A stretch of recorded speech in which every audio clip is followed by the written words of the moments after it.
ഇതിന് ആവശ്യമായ ഇൻഗ്രീഡിയൻസ് എന്താണെന്ന് നോക്കാം. ഇത് 1/2 kg ചെമ്മീനാണ് നന്നായിട്ട് ക്ലീൻ ചെയ്തെടുത്തത്. ഇത് 1/2 kg കോളിഫ്ലവറാണ് നന്നായിട്ട് ചൂടുവെള്ളത്തിൽ ഇച്ചിരി മഞ്ഞൾപ്പൊടിയും ഉപ്പുമൊക്കെ ഇട്ട് ക്ലീൻ ആക്കി വെച്ചേക്കുന്നതാണ്. ഇത് 2 ടൊമാറ്റോ അരിഞ്ഞത്, സബോള 2 എണ്ണം, പിന്നെ ഇഞ്ചി വെളുത്തുള്ളി പേസ്റ്റ്, 3 പച്ചമുളക്, 1 തണ്ട് വേപ്പില, പിന്നെ ഇതിനകത്തേക്ക് ആവശ്യമായ അടുത്ത ഇൻഗ്രീഡിയൻസ്. ഇത് ഒരു എഗ്ഗാണ്, ഇതൊരു ലെമൺ. ഈ ലെമൺ ജ്യൂസ് നമ്മൾ ഇതിനകത്തേക്ക് ഉപയോഗിക്കും. പിന്നെ ഇതിന് വേണ്ട garam masala, Kashmiri chilli powder, turmeric powder, പിന്നെ സോയാ സോസ്, 1 ടീസ്പൂൺ കോൺഫ്ലോർ. ഇനി നമുക്ക് ഇതെങ്ങനെയാണ് മിക്സ് ചെയ്തെടുക്കണം നോക്കാം. മിക്സ് ചെയ്യാനായിട്ട് ഇത് നമുക്ക് ആദ്യം മാരിനേറ്റ് ചെയ്യുമ്പോൾ അഡീഷണൽ 1 ടീസ്പൂൺ മുളക് പൊടിയും 1 ടീസ്പൂൺ മഞ്ഞൾപ്പൊടിയും 1 ടീസ്പൂൺ മല്ലിപ്പൊടിയും ആഡ് ചെയ്ത് ഒന്ന് മാരിനേറ്റ് ചെയ്തെടുക്കണം. ഇത് നമുക്ക് ഗ്രേവി ഉണ്ടാക്കാൻ വേണ്ടി മാത്രമുള്ള ഇൻഗ്രീഡിയൻസ് ആണ്. പിന്നെ ഇതിനാവശ്യമായ എണ്ണ, ആവശ്യമായ ഉപ്പ്. ഇത് രണ്ടായി തന്നെ നമുക്ക് മാരിനേറ്റ് ചെയ്തെടുക്കാം. ആദ്യം ഇത് മാരിനേറ്റ് ചെയ്യാം. ഇതിലേക്ക് ആവശ്യമായിട്ട് 1 ടീസ്പൂൺ മുളക് പൊടി, 1 ടീസ്പൂൺ മഞ്ഞൾപ്പൊടി, 1 ടീസ്പൂൺ മല്ലിപ്പൊടി, പിന്നെ ആവശ്യത്തിന് ഉപ്പ്, കുറച്ച് എണ്ണ.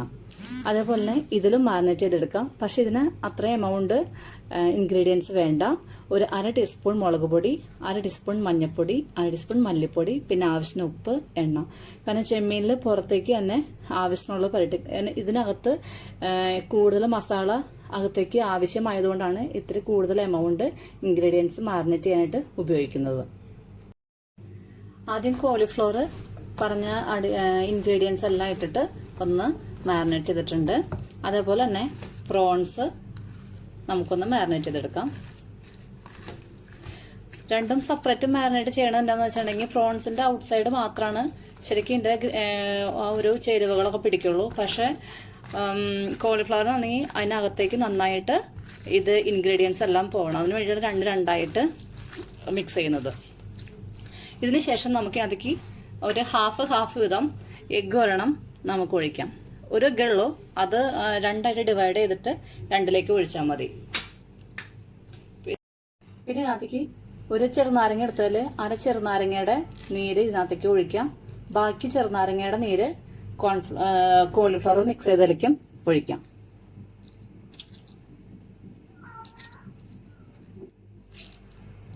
ഇനി ഇതിനകത്തേക്ക് കോൺഫ്ലോർ കലക്കി വെച്ചത് നമുക്ക് ഹാഫ് ആഡ് ചെയ്ത് കൊടുക്കാം. അതിനുശേഷം ഒന്ന് നന്നായിട്ട് മിക്സ് ചെയ്ത് യോജിപ്പിക്കാം.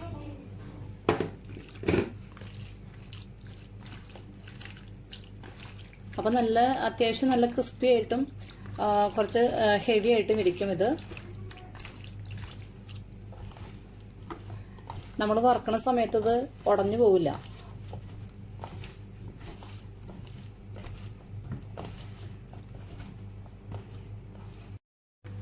പാൻ നന്നായിട്ട് ചൂടാകുമ്പോൾ ആവശ്യത്തിന് എണ്ണ ഒഴിച്ചു കൊടുക്കുക, അതൊന്ന് വറുത്തെടുക്കാനായിട്ട്. എണ്ണ ചൂടായിട്ടുണ്ട്. അപ്പോൾ നമുക്ക് ആദ്യം കോൺഫ്ലോർ അങ്ങ് ഇട്ട് കൊടുക്കാം. തെറ്റി. എണ്ണ ചൂടായി കഴിയുമ്പോൾ നന്നായിട്ട് നമുക്ക് ഇതേപോലെ ആ കോളിഫ്ലവർ ഒക്കെ ഒന്ന് വറുത്തെടുക്കാം. എല്ലാം ഒന്നിച്ചിട്ട് വറുത്താലും പ്രശ്നമല്ല കേട്ടോ. അത്യാവശ്യം ക്രിസ്പി ആയിട്ട് നമുക്കത് കിട്ടും.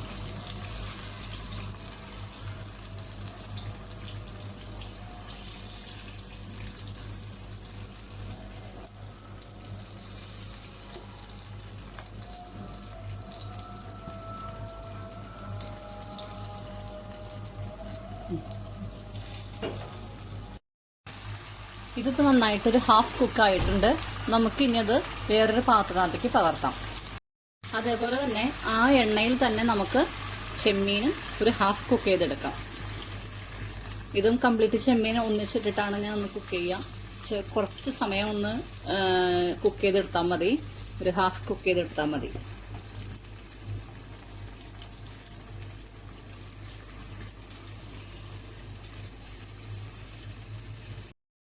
ഇത് ചെമ്മീനിപ്പോൾ ഒരു ഹാഫ് കുക്കായിട്ടുണ്ട്. അത് നമുക്ക് വേറെ പാത്രത്തിലേക്ക് പകർത്തി വയ്ക്കാം.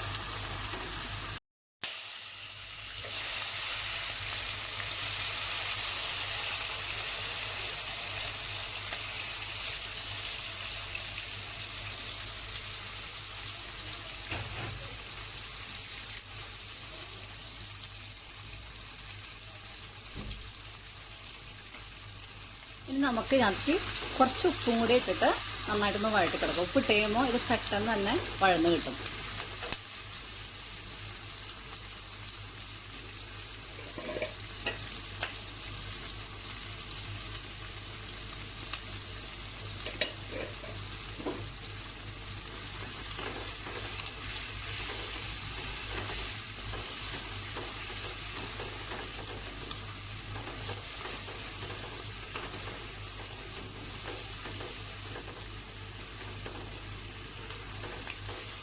നമ്മൾ എടുത്തു വെച്ചിരുന്ന ഗ്രേവിക്ക് വേണ്ടിയിട്ട് എടുത്തു വെച്ചിരുന്ന പൊടികൾ ആഡ് ചെയ്ത് കൊടുക്കാം.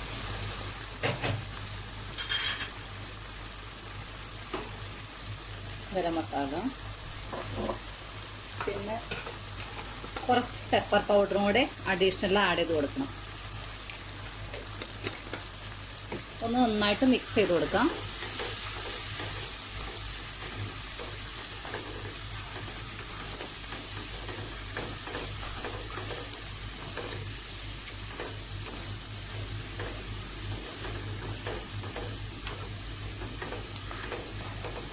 ഇതിലേക്ക് അല്പം സോയാ സോസും കൂടി ആഡ് ചെയ്ത് കൊടുക്കണം.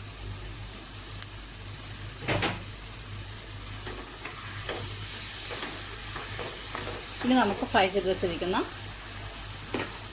ചെമ്മീനും കോളിഫ്ലവറും ആഡ് ചെയ്ത് കൊടുക്കണം.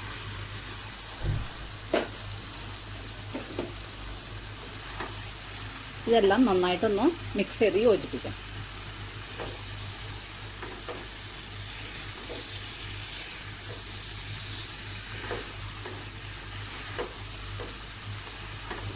അപ്പം നമ്മുടെ പ്രോൺസ് കോളിഫ്ലവർ മസാല റെഡി ആയിക്കൊണ്ടിരിക്കുകയാണ്.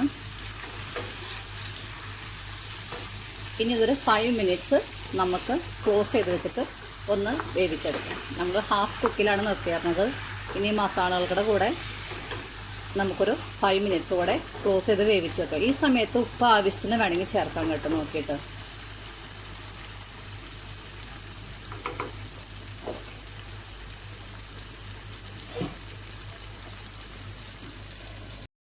അപ്പോൾ നമ്മുടെ മസാല റെഡി ആയിട്ടുണ്ട്. നമുക്കിനി ഇത് സെർവ് ചെയ്യാനായിട്ടൊരു ഡിഷിലേക്ക് മാറ്റാം. അപ്പം നമ്മുടെ കോളിഫ്ലവർ ചെമ്മീൻ റോസ്റ്റ് റെഡി ആയിട്ടുണ്ട്. അപ്പോൾ ഇതേപോലെ വ്യത്യസ്തമായ വീഡിയോകൾ കാണാനായിട്ട് ലൈക്ക് ചെയ്യുക, ഷെയർ ചെയ്യുക, പിന്നെ സബ്സ്ക്രൈബ് ചെയ്യാൻ മറക്കരുത്.